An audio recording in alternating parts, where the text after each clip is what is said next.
فأنا ناصح لإخواني بالصدع بالحق تبيض وجوههم. السكوت في مسألة الحزبية يضرها، فاصدع بما تؤمر وأعرض عن المشركين.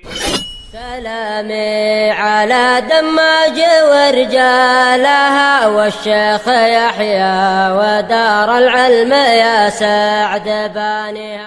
Bismillahirrahmanirrahim. Ada pertanyaan, apakah peperangan antara Pakistan dengan Hindia ini bisa masuk ke dalam hadis Nabi Shallallahu Alaihi Wasallam terkait dengan pahala memerangi orang India? Jawabannya dengan memohon pertolongan pada Allah. Boleh jadi kembali kepada niat. Hadisnya dohirnya adalah hadis yang diriwayatkan oleh Imam Ahmad dari Sauban radhiyallahu anh, yang mana Nabi Shallallahu Alaihi Wasallam bersabda, isabatani min ummati ahrazahumullahu minan nar. Ada dua kelompok manusia dari umatku yang mana Allah melindungi mereka dari neraka.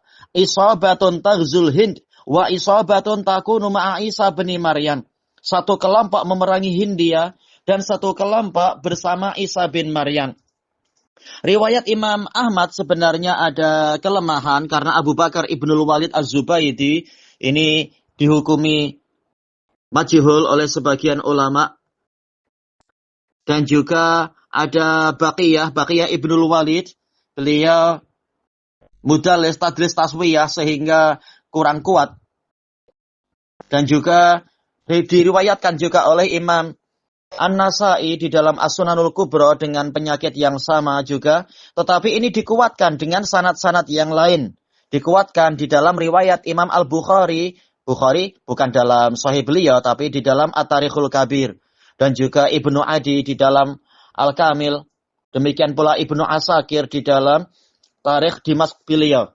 Dan boleh juga dikuatkan dengan beberapa sanad yang lain. Kesimpulannya hadisnya Hasan li ghairih.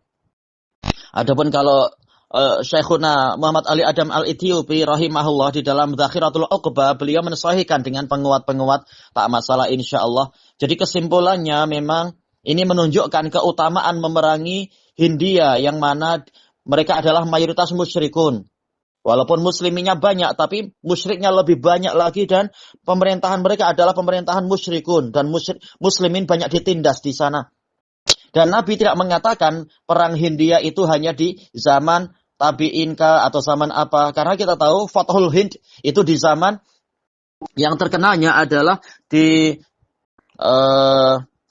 zaman apa istilahnya itu ketika panglima perangnya itu dipegang oleh Hajjaj bin Yusuf. Dan juga peperangan menaklukkan Hindia juga terjadi beberapa kali. Dan Nabi tidak mengatakan hanya di kali pertama yang mendapatkan hadis ini, kali kedua tidak. Tidak demikian. Tapi hadisnya bersifat umum.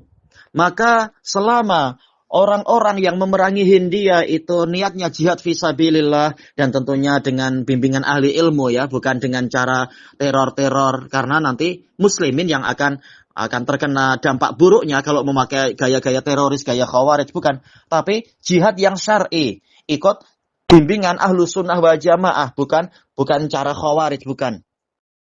Maka dengan niat ikhlas, maka yang seperti ini insya Allah jihadnya adalah fisabilillah dan ada harapan mendapatkan keutamaan hadis tadi.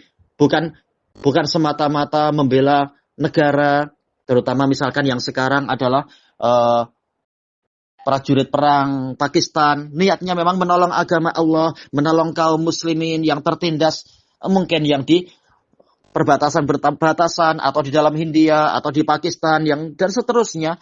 Niatnya adalah karena Allah, maka dia mendapatkan pahala jihad insya Allah. Tapi kalau niatnya sekedar gajian atau sekedar membela tanah air, ini tentunya tidak seperti karakter jihad fisabilillah. Man qatala litakuna kalimatullahi hiyal ulya fahuwa fi sabilillah. Barang siapa berperang agar kalimat Allah itulah yang tertinggi, maka dia fi sabilillah.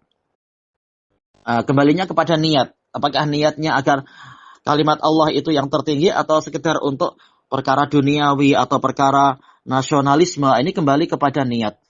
Kalau niat betul, Alhamdulillah. Kalau niat salah ya, innalillah, na'udzubillah. Tayyib.